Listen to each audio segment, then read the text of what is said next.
Yeah, dough. It's your boy, NFOMURK, back at it. Here to hit y'all with a new one. This one, I'm titled it The Cost of Life, inspired by my daughter by way of her crying. I think she was, I think she fell or something like that and was crying. So it spawned me to think about like life, you know what I mean? Coming to Earth, there's an earthling, there's certain things, a certain price, a certain price we gotta pay to be here. You know what I mean? Just to breathe air and drink water and all that. Like we got paid a certain price. And I think metaphorically speaking, of course, but if you look at like the movie Soul, and they illustrated like the souls coming down to Earth and leaving Earth, right? So Earth is like a, if you will, like an amusement park for the spirit or the soul to come for that part of the part of you that's inside of the body to have an experience via the body on Earth with the rules and so forth, right?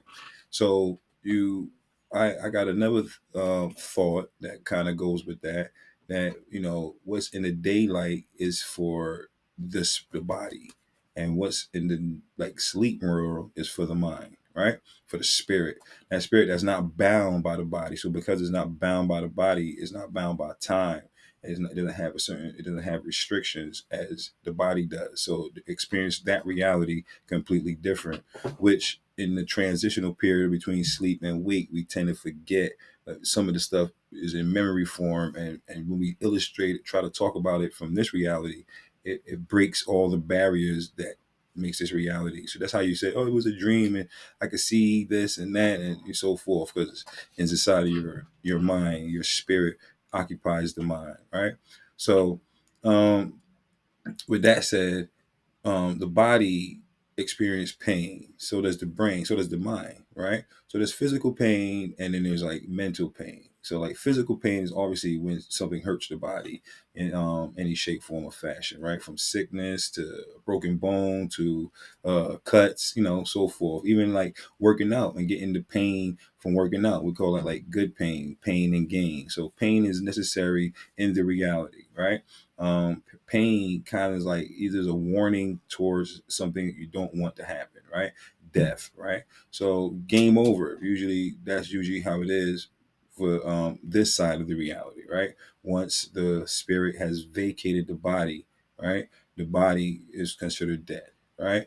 So to do we live after? That's a whole nother conversation. It all depends on how you depends on the mental conversation you have with yourself versus your paradigm and your teaching and your background and so forth, right? But one thing I have learned in this pocket of time on this journey is that excuse me, is that uh one thing I learned in this pocket of time, excuse me, sorry, brain just went somewhere left, is that this part is like a teacher towards the other side, right? I got a whole little mind matrix that I use to just determine this reality type talk, right? So the first thing is that we are what we touch, right? So if you're looking at it in a dimensional sense, right? Right now we are in the third dimension, if I'm not mistaken, past, present, and future. We deal with the Holy Trinity. That's because that is the construct in which the matrix is under. So we are in the third dimension. So if you're in the third or fourth, regardless, that means our minds exist in the fourth dimension because we touching it, right? So we in the third, we could manipulate the second via drawings and other illustrations, computers and so forth like that. But to make it 3Ds, have it pop out and give it like a 360 and all that, right? We didn't quite get there yet on far as like entertainment wise, you know what I mean? But and then so the fourth dimension would break space and time, right? Because that's where the mind exists, and we exist. The brain is touching, it falls asleep in the fourth dimension, right? So the body is tethered into two dimensions, and the plug to the mind is the fourth dimension, right?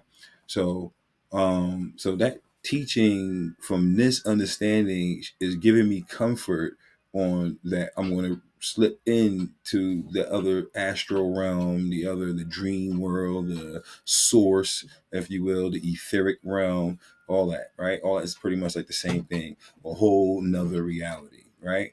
So dealing with this reality, we're dealing with pain, right? And it's a big teacher, it's a governor of the reality. It keeps the human in line. It teaches you how to teach. It gave us warnings throughout the course of history, right? So learning how to express your pain and deal with your pain will make you an optimum human being as far as your social skills and how you teach the youngins, right? That's another burden of mine because I'm a full-time dad. I'm from nothing else. I'm always that. I'm proud of that. I'm honored for the duty. It was never a stress. It was always my honor, right? To be a father. It's like one of the best gifts the universe could ever give you. It's a little replica of yourself. It's endless joy, right? If handled correctly. If we mismanage that, it could be thorns and thistles, right? So, um, so I'm always thinking from a parent's point of view, right?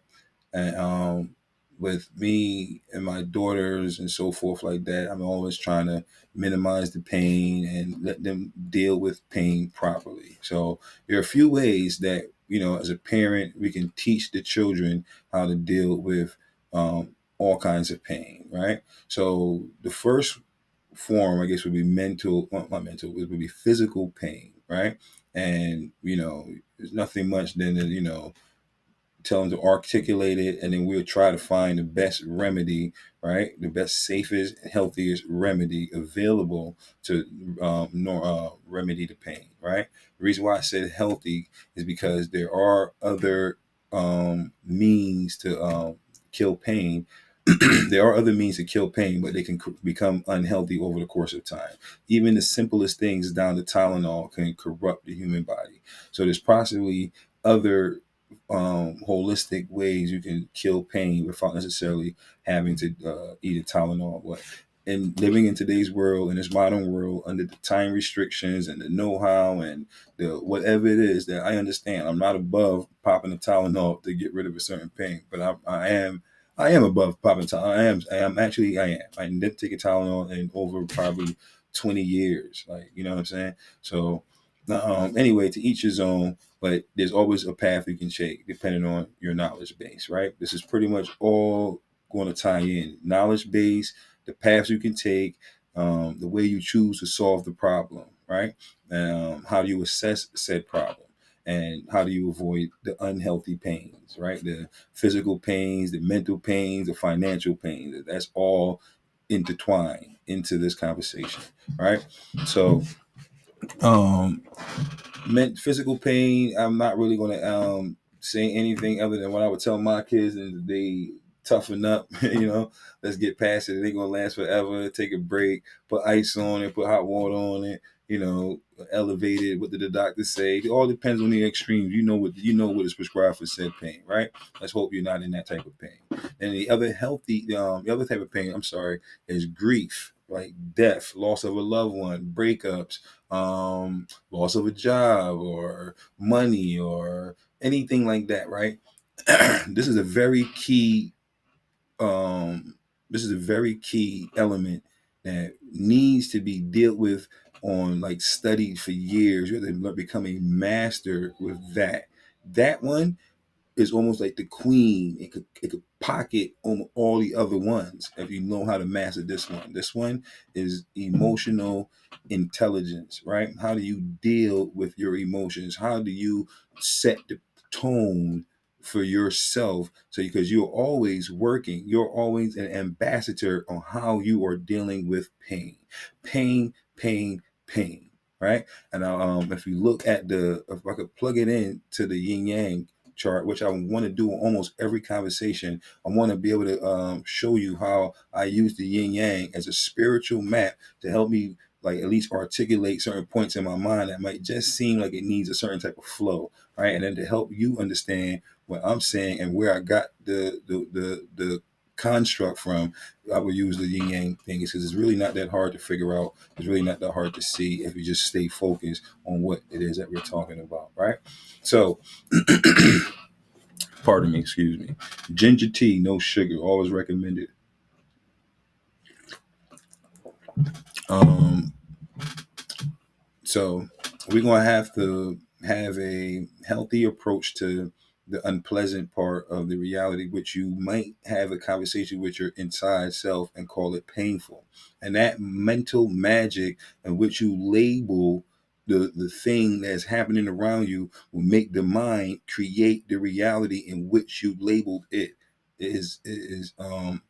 So if you think that I just said ginger tea with no sugar, and I like it. I like the taste of ginger. All right, I boil the water till it gets yellow. I probably will show the family that in the future, if need be. Drop a comment and so forth, and I could give you a slice of my life, if you will. Right, but working out. A lot of people don't like to work out. They rather do nothing. People would rather not stretch. Right, there's a lot of things that people won't do, but then they would rather sit and cry and complain and boo-hoo about what the reality isn't giving them. Meanwhile, every day you have an opportunity, you have a chance, a choice you can make that can better yourself. Remember, our number one goal is to do something today that tomorrow you will appreciate and love you for, right? It's the same you, but right now you're thinking about the next week you. And if you could do something today that the next week you will thumbs up for, as a matter of fact, thumbs up this video if you're finding value and interest in it, so forth. And plus, it's your boy, Merk. I live off these.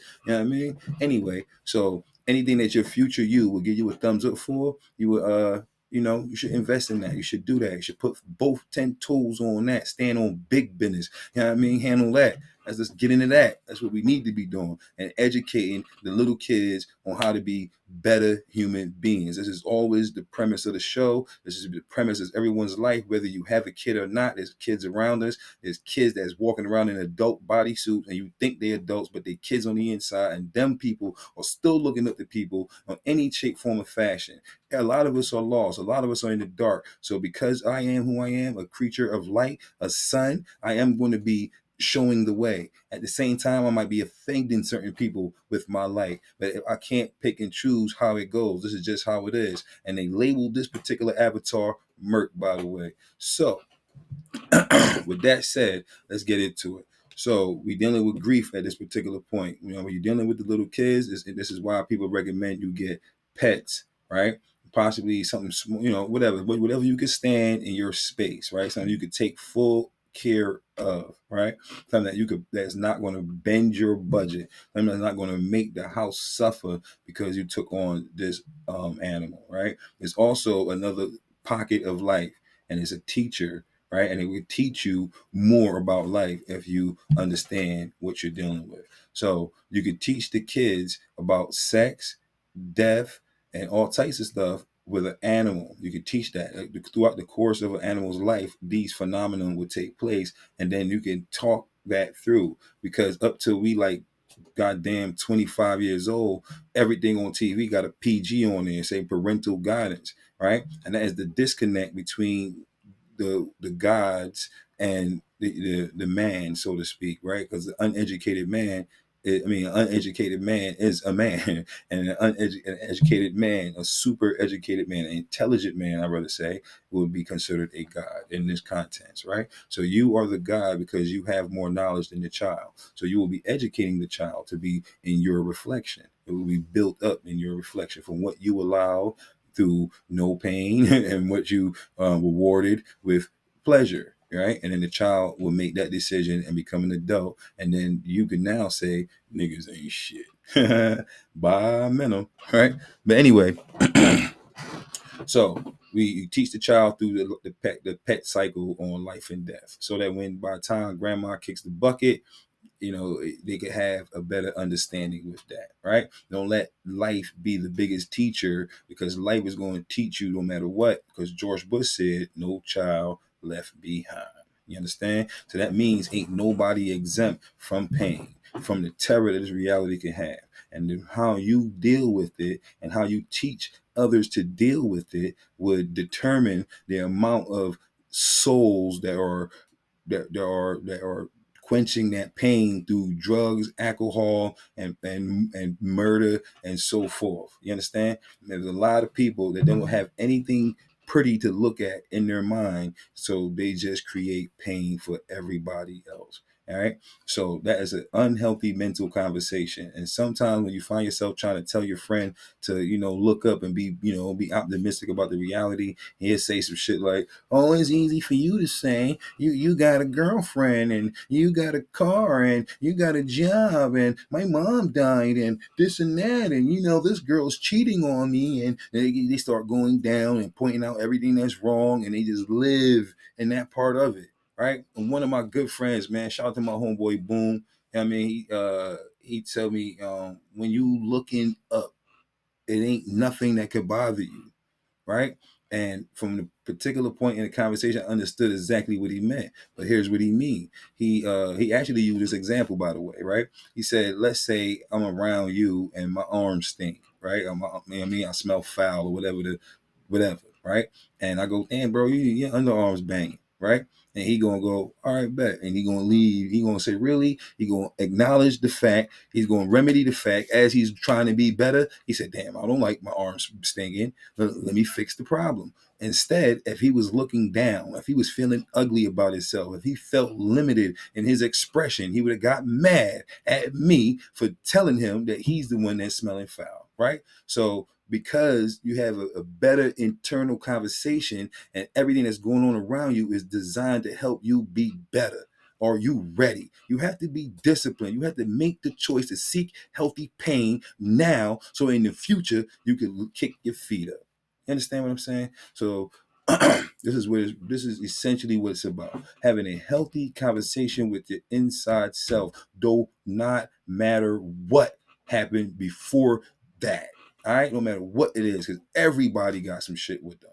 Everybody. That's why everybody got an asshole to let some of that shit out. Because everybody got some shit with them. Everybody do. We're not special. We are not exempt. You're not. I can't say it better than that. We are not exempt from the rules, and we're not. The universe is not partial to you. You understand? So it's ways that we all have to play. That's why I call it the cost of life, because it had to be something that affects all, not just me and people that look like me and so forth. This is a general blanketed title, so to speak, but I know it's the truth because everybody got to deal with pain. And if you don't have pain receptors, they consider that something's wrong with you. You could even die because of that, because you could be getting burnt up. You won't even know. You could be bleeding out. You could be getting bit by a poisonous snake, anything. The pain ain't letting you know. So you're just sitting there and you can't respond. And before you know it, there goes Jimmy. Right. So, let me see. What was the other part of it here? Now, where are we at? Man, the healthy pain, dealing with pain, grief. Well, the healthy pain. Let's get to the healthy pain. Healthy pain is like sacrifice, right? It's like taking the time out of the day and going to the gym and hitting the legs, doing leg day. And everybody do not like leg day. You can tell from the population that's running around with the big upper body and the little chicken legs. What Kevin Hart say? He walking and twerking. You feel what I'm saying? Working and twerking, So grown men, by the way. So some of you niggas into that type shit. Let's get into that. You know what I mean? What J Main say, let's start there. But yeah, the healthy pain, sacrifice, doing what needs to be done because the tomorrow you would appreciate it. Sometimes that's not always the pleasant thing to do. You know, um, another reason that got me talking like this to y'all is health. Health is always another guideline of mine, right? Healthy is always the healthy is right there with safety and healthy at all times, right? So what got me here was my brother had passed away from cancer, right? So I went even healthier. I tried to clean my diet up even more, right? Because everything's a teacher. This is teaching me something. It's designed to make me better. This is from my selfish point of view. It's a healthy selfishness. Everybody has a right to be selfish when it comes to your point of view. In fact, that's the only thing that that's selfishly yours is your point of view, the way you choose to deal with it. You know what I'm saying? So when that was happening to him, I cleaned my diet up and I learned that cancer loves sweet, like sugar, right? So then when you do your research and you realize that refined sugars, refined flours, and all that stuff are the number one cancer causing agents, right? So sugar and cancer goes together. So what's the opposite of sugar?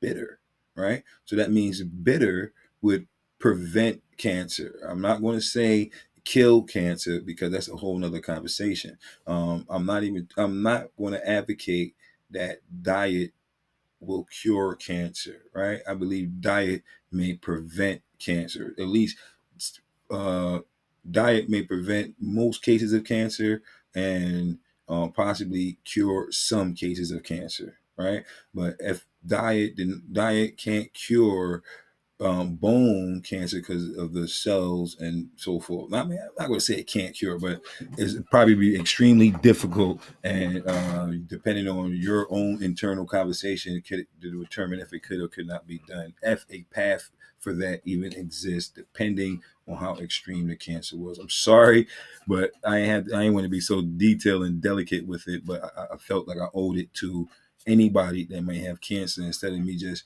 misleading them, because you never know who's taking inspiration from what. So I find it very, I hold it very dear to try to be as honest as I can when revealing certain things. Everything, as a matter of fact, that's always another governor, right? So sacrifice, working out, saving money, investing money. That's what it's really all about. That's the third part of the conversation, possibly the ending part of it, because it's gonna, yeah, well, the third part, right? So we're going into finances, right? Which is like based off of a discipline, which is likened to working out, right? So work out because that's healthy, and then that same mindset that has the discipline to take a certain amount of time out the day to give to yourself, to invest for the future, right? Is the same type of mindset you will use to take some dollars to do something in the now to invest in the future. They got things running in this reality right now, mutual stock markets, that a free YouTube search, anybody would tell you that that's one of the mechanisms of how you can create passive income, as opposed to just having one income. Working, saving money, and trying to get to the next level is extremely hard. People that play with money and understand money would not recommend or advise anyone to limit themselves to one stream of income. Right? Let's get creative. This is why a healthy diet, healthy mindset will cause healthy ideas to come in, which you can now engage, that will lead you to more currency, right? Do not be afraid. Let's put our hand in the pot and let's stir it till it get hot. You know what I mean? And don't let go till we come back with a knot, for real. Yeah. So all right. So